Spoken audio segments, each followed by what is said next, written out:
Ciao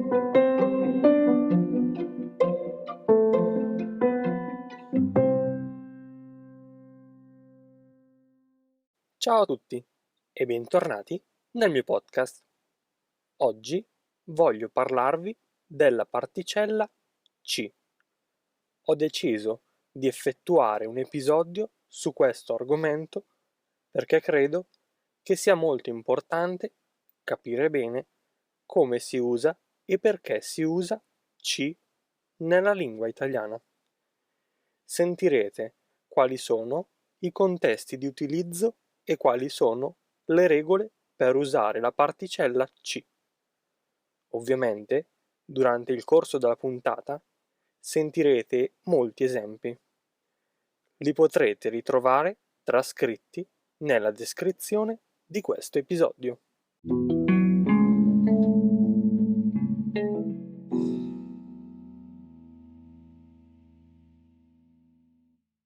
La particella C è così piccola, ma allo stesso tempo così piena di significato.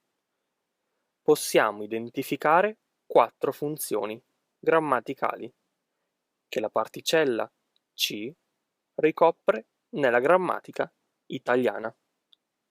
Vediamone una per volta. La prima funzione grammaticale che C ricopre è quella di pronome personale diretto. In questo caso C sostituisce noi. Vediamo alcuni esempi. Nostra madre ci ama. Chi ama nostra madre? Lei ama noi. Quindi noi siamo l'oggetto dei sentimenti di nostra madre. Sara ci ha visto al ristorante. Chi ha visto Sara al ristorante? Lei ha visto noi. Quando si può porre la domanda chi, vuol dire che si tratta di un pronome oggetto diretto. La seconda funzione grammaticale che C ricopre è quella di pronome personale indiretto. In questo caso C sostituisce a, oppure con noi, con lui, con lei, con loro. Vediamo alcuni esempi. Sara ci ha raccontato tutto. A chi ha raccontato tutto Sara? Lei ha raccontato tutto a noi. Hai parlato con Laura e Franco? No, ancora non ci ho parlato. Ancora non ho parlato con loro. Pensi ancora alla tua ex? Sì, ci penso ancora. Sì, penso ancora a lei. Quando la domanda è a chi o con chi, vuol dire che si tratta di un pronome personale indiretto.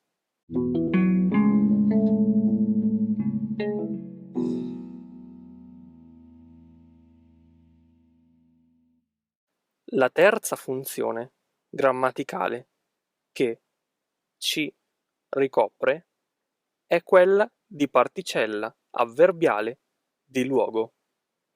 In questo caso C sostituisce lì, là, in quel luogo, in questo luogo.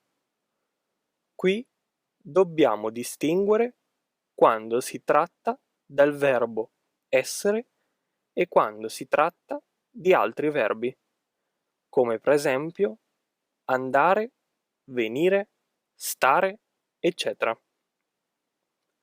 Quando abbiamo il verbo essere più C, otteniamo esserci, che si coniuga nelle due forme c'è, singolare, e ci sono, plurale.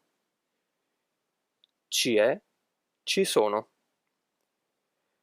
C'è una penna sul tavolo.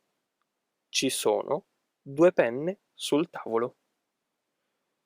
Quindi indica la posizione delle penne nello spazio. Con altri verbi, come dicevo prima, andare, venire, stare, ci sostituisce il nome che si riferisce al luogo. Vediamo alcuni esempi. Andiamo al cinema? Non mi va di andarci. Non mi va di andare al cinema. In questa frase ci significa al cinema. Sostituisce il complemento di luogo. La particella ci è utile in questo tipo di frasi per evitare le ripetizioni, che di solito tendiamo ad evitare utilizzando i pronomi. Sei dal dottore adesso? No. Ci vado tra 2 ore. No, vado dal dottore tra 2 ore. In questa frase ci significa dal dottore. Siete mai stati sulla Costa Azzurra? No, non ci siamo mai stati. No, noi non siamo mai stati lì o in quel posto.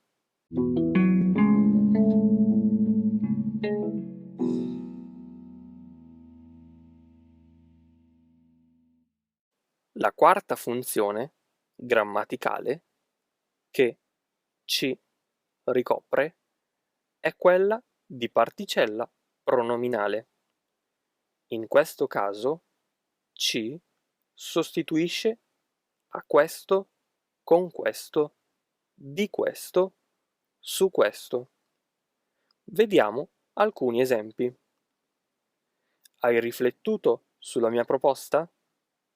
Sì, ci ho riflettuto. Sì, ho riflettuto su questo, sulla tua proposta. A cosa ti servono tutte queste fotografie?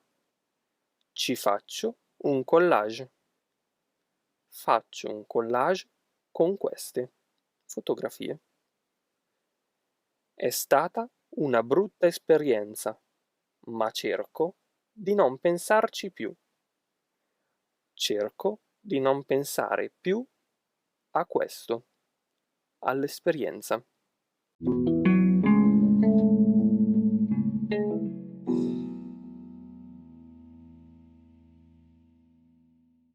Dovremmo poi aggiungere anche una quinta categoria, che è il gruppo dei verbi metterci, volerci, tenerci, eccetera.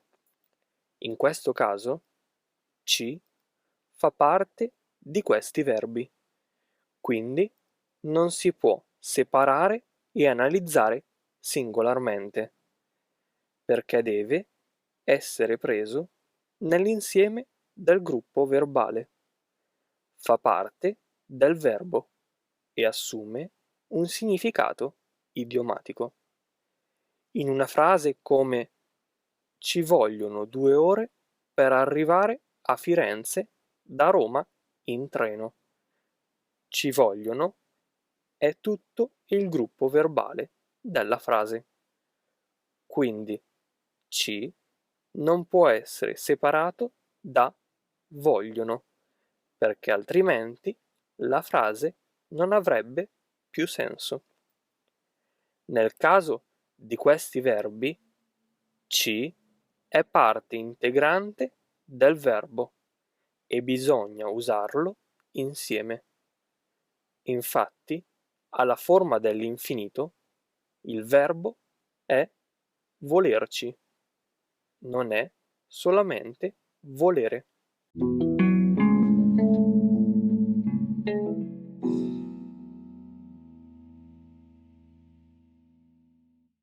So che ci può essere un po' difficile da capire e da utilizzare. Le regole che avete appena sentito sono abbastanza chiare. Bisogna solamente praticarne l'uso nella lingua parlata. Se avete domande o dubbi, potete scrivermi su HelloTalk. Spero che questo episodio vi abbia aiutato ad avere un'idea un po' più chiara di come funziona e di come usare questa particella C. Vi ringrazio molto per aver ascoltato questo episodio. Vi ricordo, come sempre, che se mi state ascoltando tramite Apple Podcast, potete lasciarmi una recensione e una valutazione. Noi ci sentiamo nel prossimo episodio.